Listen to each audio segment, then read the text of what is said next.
तो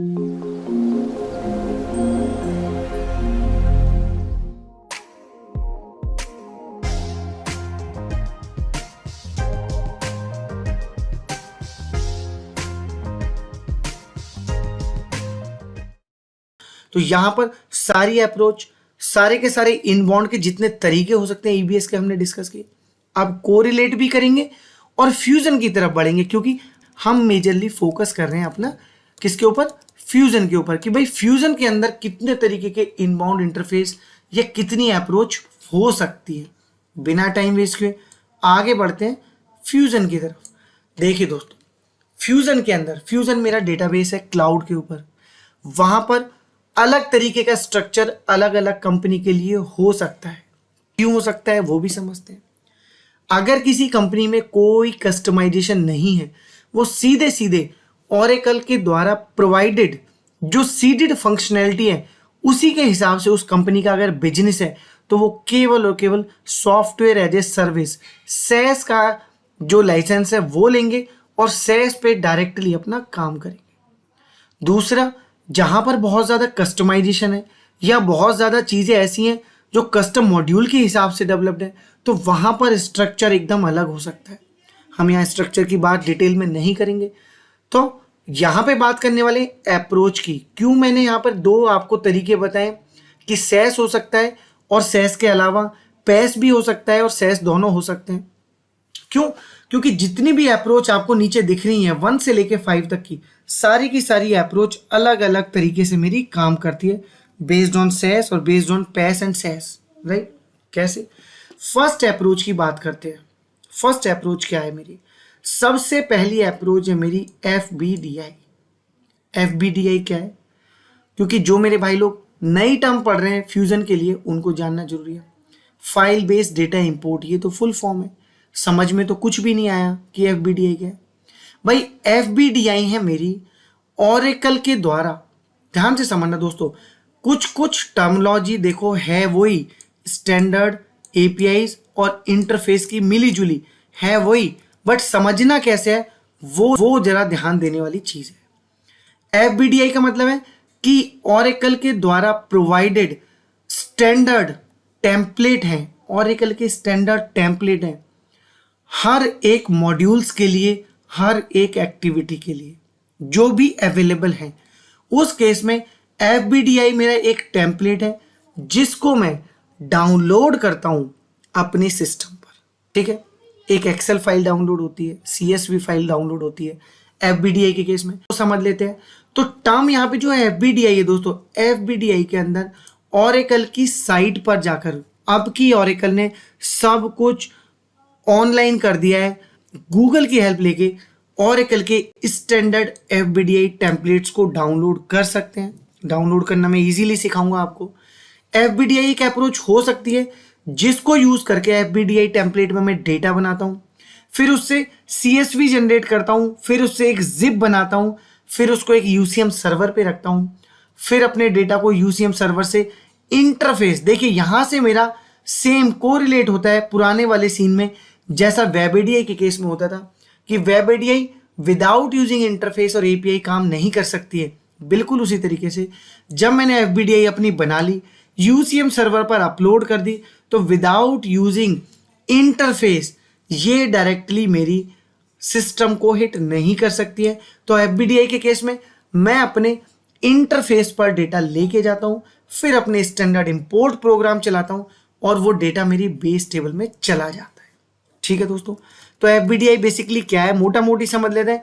एक standard template होता है, ओरेकल बना के देता है, उसके हिसाब से डेटा डिजाइन करना होता है, फिर हमें एक जिप बनानी होती है, उसको यूसीएम सर्वर पे अपलोड करना होता है, और फिर अपने एक बार उस डेटा को किसी टेबल में लेके जाते हैं। Table in the sense data directly, क्योंकि यहाँ पे स्टैंडर्ड मेरा टेम्पलेट है, इस स्टैंडर्ड टेम्पलेट से सीधे डेटा मेरा इंटरफेस टेबल में जाता है और इंटरफेस से फिर इंपोर्ट प्रोग्राम के थ्रू बेस टेबल में। ठीक है, तो यहां पर एफबीडीआई का कंसेप्ट समझ में आ गया।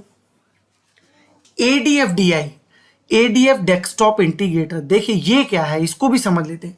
एडीएफ डेस्कटॉप इंटीग्रेटर क्या है, बिल्कुल सिमिलर है दोस्तों, सिमिलर। अभी मैंने देखिए यहां पर जब आपको ऊपर बताया था तो बताया था कि वेब एडीआई को यूज करके हमें दोनों में से कोई एक अप्रोच यूज करनी ही पड़ती है, कि आप या तो इंटरफेस के थ्रू जाओ या स्टैंडर्ड एपीआई के थ्रू जाओ। ठीक है, यहां पर इंटरफेस के थ्रू एफबीडीआई जैसा ये हो गया, वेब एडीआई जैसा इंटरफेस के थ्रू ये वाला हो गया कि आपने एक स्टैंडर्ड टेम्पलेट यूज किया जिसने इंटरफेस में डेटा डाला। लेकिन यहां पर क्या है, यहां पर भी एक स्टैंडर्ड टेम्पलेट है।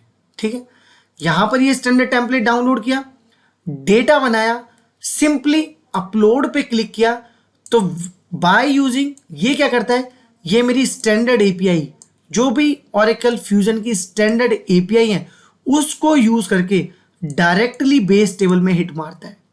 तो वेब एडीआई से कोरिलेट करते हैं। वेब एडीआई या तो इंटरफेस को यूज करता था या मेरा किसको यूज करता था, ऊपर क्या है मेरा स्टैंडर्ड एपीआई, उनको यूज करके कहता था। तो इंटरफेस का एग्जांपल ये हो गया, कोरिलेशन हो गया, और मेरा स्टैंडर्ड एपीआई का ये वाला हो गया। तो ये दो टर्म यहाँ पे समझ में आ गई, जिसमें ओरेकल ही मुझे स्टैंडर्ड टेम्पलेट प्रोवाइड कर रहा है और उन्हीं स्टैंडर्ड टेम्पलेट के थ्रू मैं कहाँ जा रहा हूँ, अपनी बेस टेबल्स में डेटा को हिट कर रहा हूँ। ठीक है, ये दो अप्रोच है। तीसरी अप्रोच है रेस्ट एपीआई। चौथी अप्रोच है सोप एपीआई। वेब सर्विस है, दोनों की दोनों वेब सर्विस है। ठीक है, इन दोनों में क्या है भाई, एक तरीका है वेब सर्विस। अब वेब सर्विस में दो तरीके हैं, एक है रेस्ट एपीआई, एक है सोप एपीआई। सोप एपीआई मेरी ओरेकल ईबीएस के केस में बहुत ज्यादा पॉपुलर थी। विजडल्स जिनको बोलते थे हम, वो मेरी बहुत ज्यादा पॉपुलर थी। उसके थ्रू हम डेटा इन भी कर पाते थे सिस्टम में और आउट भी कर पाते थे। बट नाउ दीज डेज हमारा रेस्ट एपीआई जो है वो ज्यादा पॉपुलर है। ठीक है, दोनों में डिफरेंस क्या है इसकी बात भी करेंगे। समझते हैं पहले दोनों किस तरीके से काम करती है। रेस्ट, जो रेस्ट बेस्ड वेब सर्विस है, रेस्ट एपीआई कैसे काम करती है। ओरेकल, ध्यान से समझना दोस्तों, ओरेकल सीधे सीधे मेरे को एक यूआरएल देता है। उस यूआरएल को हम मोल्ड करते हैं, कन्वर्ट करते हैं अपने ओरेकल सैस के स्टैंडर्ड जो मेरा लॉगिन यूआरएल है उसके साथ, और उस यूआरएल को बना करके जो भी उसका रिक्वेस्ट पेलोड, यहां पे दो चीज है दोस्तों, इस रेस्ट बेस्ड सर्विस के अंदर दो चीज है। एक होता है इस एपीआई के अंदर क्या, पेलोड, और एक होता है रेस्पॉन्स। तो पेलोड, जो भी रिक्वेस्टेड पेलोड है उस रेस्ट एपीआई का, देखिए जितनी भी टर्म नहीं यूज कर रहा हूं, बिल्कुल परेशान नहीं होना है कि पेलोड क्या है, रेस्पॉन्स क्या है, एपीआई क्या है। जब इंडिविजुअली मैं एक एक की बात करूंगा तो बिल्कुल स्क्रैच से मैं आपको एक एक चीज बताऊंगा।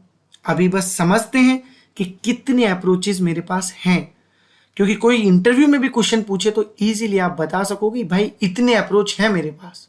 आप बोलो किससे करना है या सामने वाला सिस्टम किस चीज में कैपेबल है, मैं इस चीज से उसको कर दूंगा। ठीक है, तो रेस्ट एपीआई के केस में एक यूआरएल होता है, अपने सिस्टम के हिसाब से उसको चेंज करते हैं। देन उसका जो रिक्वेस्ट पेलोड होता है, रिक्वेस्ट पेलोड इज नथिंग, क्या है समझते हैं रिक्वेस्ट पेलोड को भी।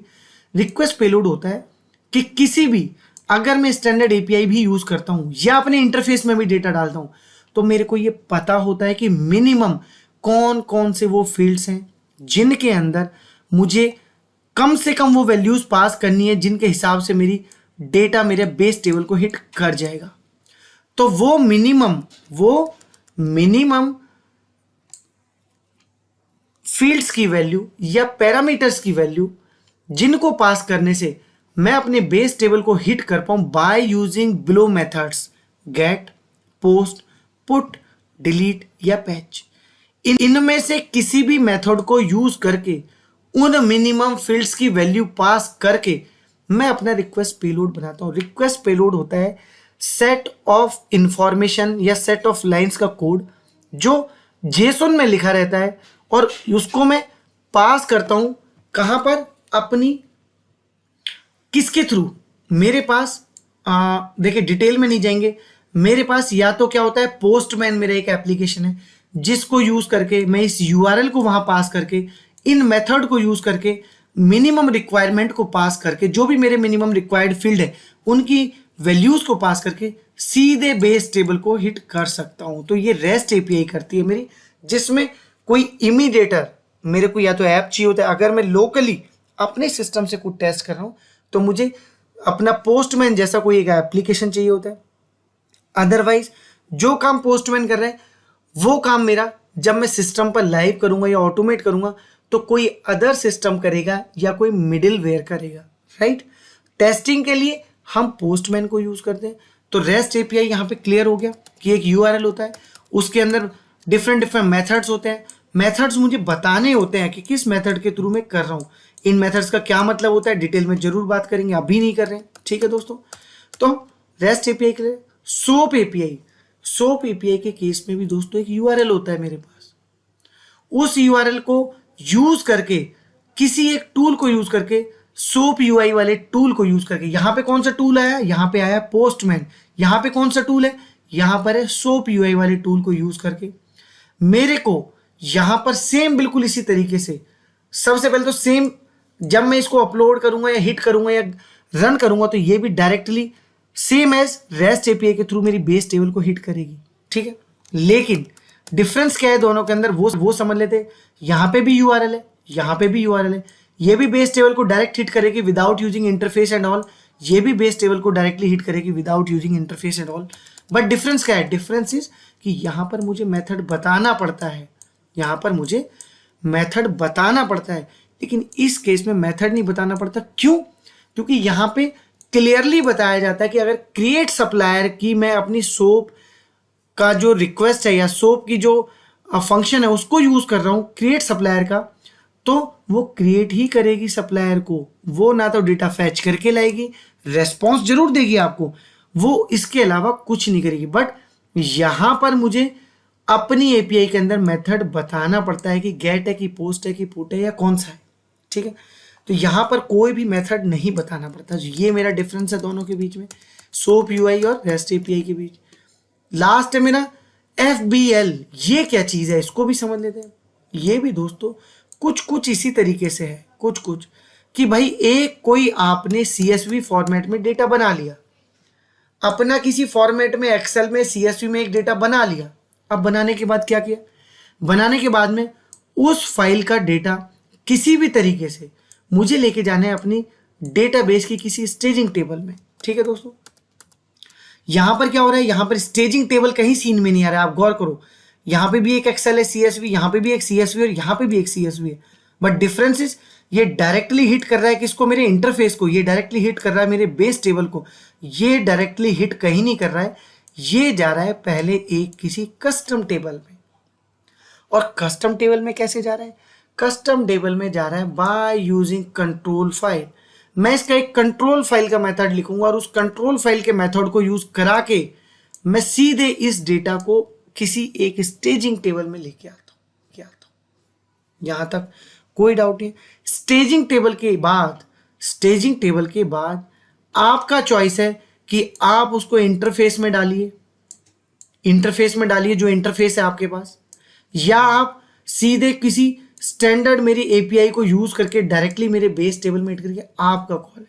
इस केस में बेस्ट अप्रोच है कि जब मैंने अपनी किसी कस्टम टेबल में डेटा डाल ही लिया है तो मैं स्टैंडर्ड तरीके से फिर इंटरफेस में डालूं, फिर अपने इंपोर्ट प्रोग्राम चलाऊं, देन इंपोर्ट प्रोग्राम से डेटा निकल के जाएगा मेरी बेस टेबल में, ठीक है। तो कितने सारे अप्रोचेस मेरे हो सकते हैं फ्यूजन के केस में और मेरे R12 EBS के केस में। मैंने ये इजीली आज के सेशन में दोस्तों समझ लिया।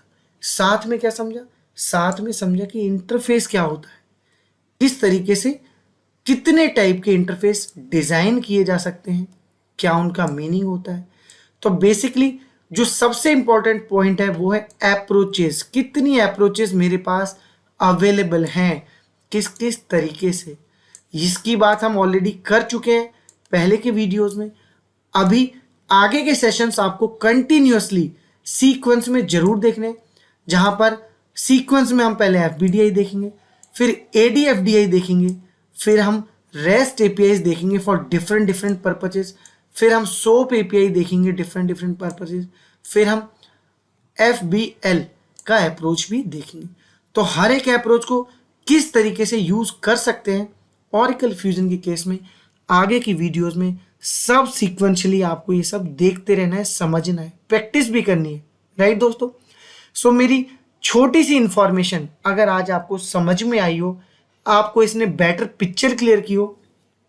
सो दोस्तों, इस वीडियो को लाइक करना, शेयर करना मेरे उन भाइयों तक जो ये नई नई चीज़ें ईजी टर्म में हिंदी में समझना चाहते हैं, सीखना चाहते हैं, आगे बढ़ना चाहते हैं, उनके साथ शेयर कीजिएगा। साथ में मुझे सपोर्ट करने के लिए, मोटिवेट करने के लिए और आगे बढ़ाने के लिए, क्योंकि हर चीज़ तो दोस्तों आगे बढ़ना ही है। आप नॉलेज गेन करके बढ़ो, मैं नॉलेज दे करके आगे बढ़ता हूँ। तो मुझे आगे बढ़ाने के लिए चैनल को सब्सक्राइब जरूर कीजिएगा दोस्तों, और हो सके तो अपने भाई को प्यार देने के लिए ऐड को स्किप मत कीजिएगा नेक्स्ट टाइम के लिए। राइट दोस्तों, फिर से मुलाकात होगी नए वीडियो में नए कंसेप्ट के साथ। और हाँ दोस्तों, अपनी रिक्वायरमेंट, अपने सजेशंस बिल्कुल इसी तरीके से अपने भाई को लगातार इसी तरीके तक देते रहिए, सो दैट मैं इस तरीके की वीडियोस मेहनत करके आपके लिए बनाता रहूं, आपको नॉलेज देता रहूं। फिर से मुलाकात होगी दोस्तों एक नई वीडियो में, तब तक के लिए दीजिए मुझे इजाज़त। Thank you so much.